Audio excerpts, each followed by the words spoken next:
পরীক্ষাটি হয়েছিল সেই পরীক্ষাটি মূলত শুরু হয়েছিল 2020 সালের একটি সার্কুলার দিয়ে Bangladesh public service commission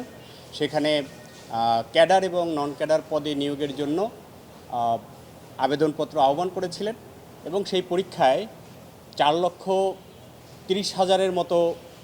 candidate appear করেছিল। তার থেকে 9,800-র মতো পরীক্ষার্থীকে সকল পরীক্ষায় উত্তীর্ণের পরে ভাইভায় ডাকা হয়েছিল এবং অ্যাকর্ডিংলি সবাই আজকের যে পিটিশনার 465 জন পিটিশনার তারা সকল প্রক্রিয়া সম্পন্ন করে যে চূড়ান্ত ভাইবা পরীক্ষা হয় সেখানে অংশগ্রহণ করেছিলেন। আমাদের যে নিয়ম রয়েছে অর্থাৎ ক্যাডার পোস্টে যাদেরকে নিয়োগ দেওয়া হয়েছিল যেইগুলো পোস্ট ছিল তাদেরকে নিয়োগ দিয়ে পরবর্তী যারা উত্তীর্ণ প্রার্থী অর্থাৎ কোয়ালিফাইড ক্যান্ডিডেট থাকবে আমাদের নন ক্যাডার পদে নিয়োগ বিশেষ বিধিমালা 2010 এবং পরবর্তীতে বিধিমালা 2023 অনুযায়ী তাদেরকে একটি মেধা তালিকা প্রকাশ করতে হবে এবং মেধা তালিকার ভিত্তিতে তাদেরকে পছন্দক্রম আহ্বান করতে হবে এবং পছন্দক্রম আহ্বানের ভিত্তিতে আমাদের সরকার কর্তৃক যেই অধিযাচিত পদগুলো থাকবে পিএসসির দায়িত্ব হলো সেই পদগুলোতে এই কোয়ালিফাইড ক্যান্ডিডেটদেরকে রিকমেন্ড করা। কিন্তু এই এন্টায়ার প্রসেসটি অর্থাৎ আইনের যেই প্রসেস সম্পূর্ণভাবে ব্যত্যয় ঘটিয়ে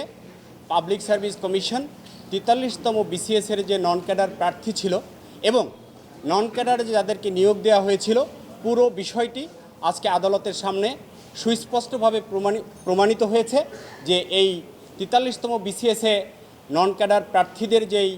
নিয়োগ প্রক্রিয়া তাদের এই নিয়োগ প্রক্রিয়াটা অস্বচ্ছ ছিল এবং আদালত স্পষ্টভাবে মন্তব্য করেছেন তারা প্রচলিত আইনকে ডেভিয়েট করে ব্যত্যয় ঘটিয়ে এই 43তম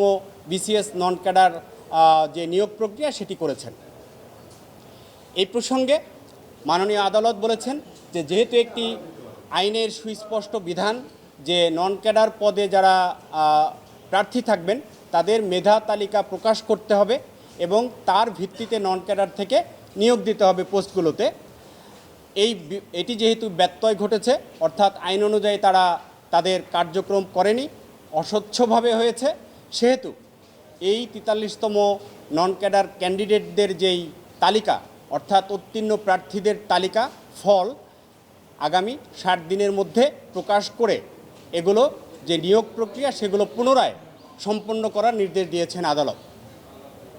এখানে একটি বিষয় খুবই গুরুত্বপূর্ণ সেটি হলো আমরা দেখিয়েছি যে বাংলাদেশের সবচেয়ে নির্ভরযোগ্য সরকারি নিয়োগ প্রক্রিয়া সম্পন্ন করেন বাংলাদেশ পাবলিক সার্ভিস কমিশন। আমাদের সারা দেশের লক্ষ লক্ষ ক্যান্ডিডেট মেধাবী শিক্ষার্থী যারা থাকেন তারা বাংলাদেশ পাবলিক সার্ভিস কমিশনকে ট্রাস্ট করে ফেইথ করে এবং তারা এই নিয়োগ প্রক্রিয়ায় অংশগ্রহণ করে। কিন্তু একটি সরকারিভাবে